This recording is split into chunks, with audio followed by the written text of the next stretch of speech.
Hello and welcome to yet another live with me, Preeti, your family therapist and parenting coach.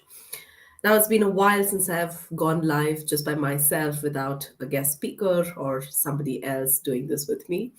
Um, so, I'm really glad to be seeing you all here today. One of the primary reasons that I came in here today to talk to you about this important subject called apology is that there is a course that I have right around relationships and repairing and healing rupture in your relationships. And one of the things that has come up through that is a question where somebody asked me if there is a timeline, you know, when somebody realizes that yes, I did something wrong, I shouldn't have said something, done something that could have hurt my daughter, my son, my wife, my husband. Is there a timeline? I should apologize by a certain timeline within 24 hours or within a week. Is it okay if it's 2 weeks past? Sometimes there's a gap, right? Maybe your children are traveling, they're off for vacation, or you're traveling. Maybe something has come up. Maybe you've not found the right words. There could be several reasons. But is there an expiry date for an apology? And should it be done ASAP? Is there a problem if it is not? That I thought was a very interesting pursuit to understand. Now, let's talk about this whole idea of apology itself.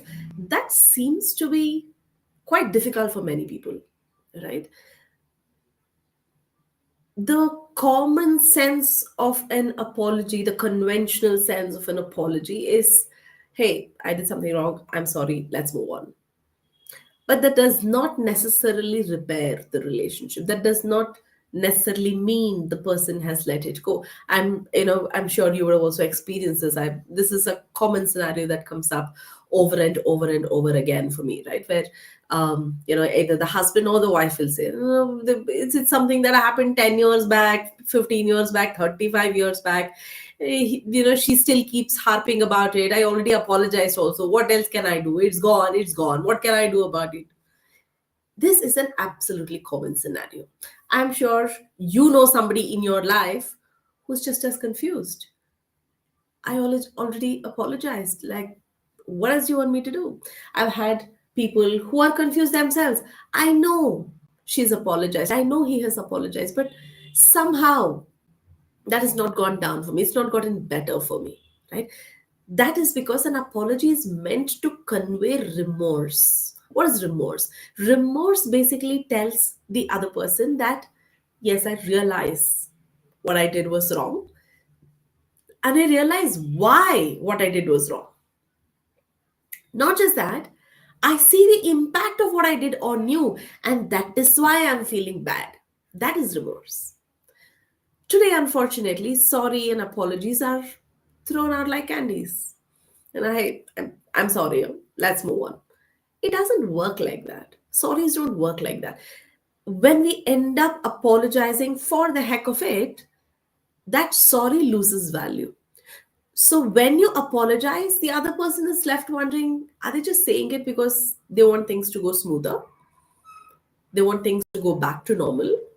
Or do they actually mean it? Do they really mean it? Do they really see me? Do they really see the pain they caused me? That is what they're asking for. That is what they're waiting for. If you're wondering why you are not able to answer this question, do you feel seen? Do you feel understood? The act of an apology simply bridges back the gap in the relationship that was caused because of a disconnection.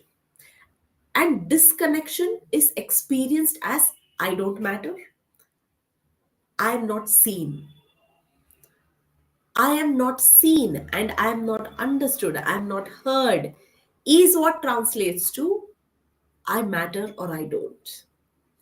Right? So, when somebody is not able to see the pain they've caused us, we are unable to fully recover from the pain that they caused us. Now, again, yes, there is this whole school of thought around, not school of thought, forgiveness works like that, right? You forgive because you want to heal yourself, you want to redeem yourself, you don't want to keep yourself chained to the incident or the person. That is a different conversation altogether. Let's not club that and this. I don't want to muddle the waters here, right? An apology is a separate action, forgiveness is a separate action. When people expect that an apology should automatically be followed by forgiveness, that is when the problem comes. That is what I'm going to be talking about today. Forgiveness, you have questions, please drop them in the comments. You have, your own opinions about it. Please feel free to share that. I would be very happy to respond to you and take up another live, another session with you, another conversation with you. Now, coming back to the conversation of apologies, and does the time matter? The truth is, yes, time matters. First of all, the apology is meant to convey that I'm sorry I hurt you. But in the process of conveying that, yes, I hurt you, I am taking the time to recover from my own hurt ego. That stops me from admitting that I'm wrong, that I made a mistake. Now, when an incident happened, let's say my mother said something to me, let's say one day before my marriage. This is how long? 11 years, 12 years ago, right? That particular incident, I still remember the exact words she said. Yeah. I'm sure all of us have something like that for yourself. I still remember on the day that we were going for my labor, my delivery, there was a comment that my husband made. I still remember that. I am sure if I bring it up, my husband has no memory of it. The point is, all of us have these incidents where something that happened way back, which has absolutely no relevance to today's life, but it still hurts us. It still pricks us. Just because the incident is over, just because I don't talk about it, does not mean that when I think about it, it hurts. Now, the automatic next question is, so all the more reason we shouldn't think about it. We shouldn't even bring it. There is an underlying hurt that will have a running thread. Now, when will it surface as a symptom? As in, when will it surface as a problem in our relationship? Is when these threads, multiple threads of hurt, keep piling and they become thick enough to tie around our neck. That is pretty much when it shows up as a symptom. Just because we don't talk about it doesn't mean it's not hurting. Always remember that. Anytime we go back to a conversation, this is something that I do on a regular basis, even with my son. My son is about 8 years, 8 plus right now. There are times that I will suddenly remember something that we did 2 weeks back, 3 weeks back, maybe even 1 week back. I ensure we don't have any pending baggage, any pending records. We also need to remember that in the conversation of children process information in bits and pieces. Well, it's true for adults as well, but more so for children. You'll see children will suddenly remember 3 years back that friends did this to me. Today, that friend is not even in their life, but they will remember that. That day, when we went to that vacation, that day when uncle did this to me. That day when we were in the car, Tata made this comment, party did something. Children will remember something that was way past and they will also bring it. But it will be so sporadic, random, and it will be a passing, fleeting moment. The thing is, that incident that happened then perhaps didn't feel good for them in the body back then, but they didn't know why it didn't feel good. Because everybody seems to be laughing, everything seems to be okay. And things just moved on. They went with the flow because they couldn't articulate what about it bothered them. And as they're growing, especially between the ages of 7 to 10, Children learn, or their brain starts to develop in a way, the neural wiring, the infrastructure develops in a way where they are able to connect seemingly unrelated pieces of information into a coherent story. They start to make sense. Acha, if Tata said this that day, it could mean that this is what was happening to him, or this is what was so that connecting of information is starting at this point in time, at which time their mind will access memory that is available, especially undigested, unresolved memory, memory that they could not make sense of at another point in time, right? So what do we do when there is an apology to be made, when you realize that what you did could have affected, impacted another person, your child, your partner? Bring up that subject again, give them a release. An apology is an opportunity for release. Release of what? Release of withheld pain, withheld resentment, withheld anger, withheld hurt, and withheld guilt.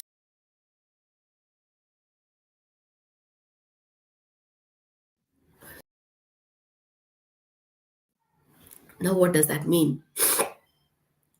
Withheld anger, hurt, all of this is for the person that was hurt, that was impacted, that is dealing with the consequences of the behavior that we made. They are the ones reeling in that pain. They are sitting in that pain. They may have folded it, pushed it under the carpet, but that carpet is still their body. It's still in that mind, in their mind, their energy system. It's not gone anywhere. I have had I have had clients who are 80 years old, 92 years old, who have told me something that happened to them 60 years back. Their brother said something, their husband said something, their mother-in-law said something. That still hurts them when they think about it. That still brings a tear in their eyes today. Why would you want to let another person stew in that pain, even for an hour longer? When I realize that my husband knows what he did is wrong, but he will not apologize, what do you think is running in my mind? What will run in yours? That is exactly what we want to address by apologizing in time. Now, the in time apology is not when the person realizes and confronts you. Now, they may come and tell you, hey, you did this and that hurt me. If in that moment you realize, okay, I'm sorry, that was not my intention, go ahead, do the apology. But if in that moment you felt justified, but this is what you did, this was the obvious consequence, I didn't know how else to deal with it, is how you play it, that's fine too. But when you're reflecting and introspecting for yourself and you realize, my reaction was a tad bit harsher than necessary. Maybe I could have given this feedback in private. Maybe I did not account for this person's effort and pain and needs in that moment. When that realization occurs, go back, bring up that conversation, address it. Err on the side of safety. What is that? We always want to ensure that the people we love feel safe with us, not just physically, but also emotionally and psychologically. We want them to feel safe with us. And that requires them to know and experience that we have their best interests at heart. And when we refuse to apologize, what we are doing is we are soothing our own ego at the cost of the other person's pain. And the other person knows and senses it. Do you not know when your parent or your in laws or your partner, they know they're wrong, but they don't want to admit it? Right? You don't be that person.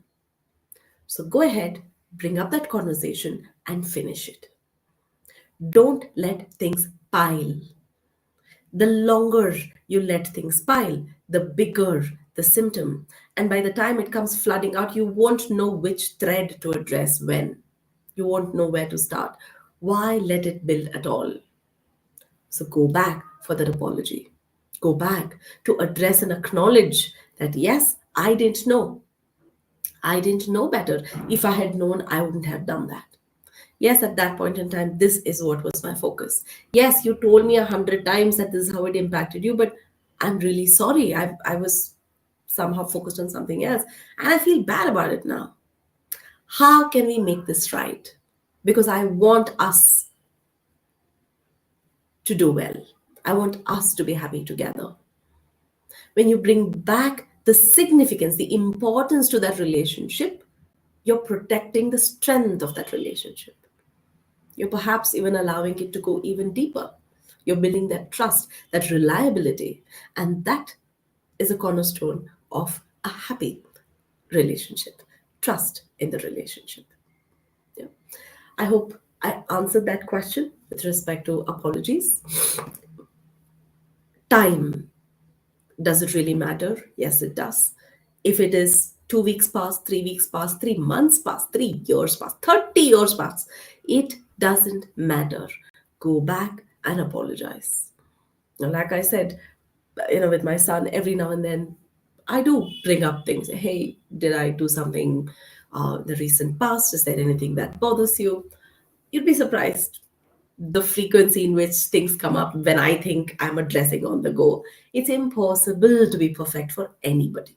No matter how much you read, no matter how much you think you know, no matter how many influencers you follow, no matter how well read you are, no matter you're doing your best, there is still a possibility that there is something that we've left off for all of us, including myself. So, the only way for us to address this is to keep going back to that conversation with our loved ones. How can I love you more? Is there anything that I've done to hurt you, to make you feel less loved? I'm here to listen. Take it in without blaming, without shaming, without criticizing, without judging, without justifying. Just take it in and have that conversation. And I promise you, you'll have a lighter, more joyful, clearer, cleaner relationship.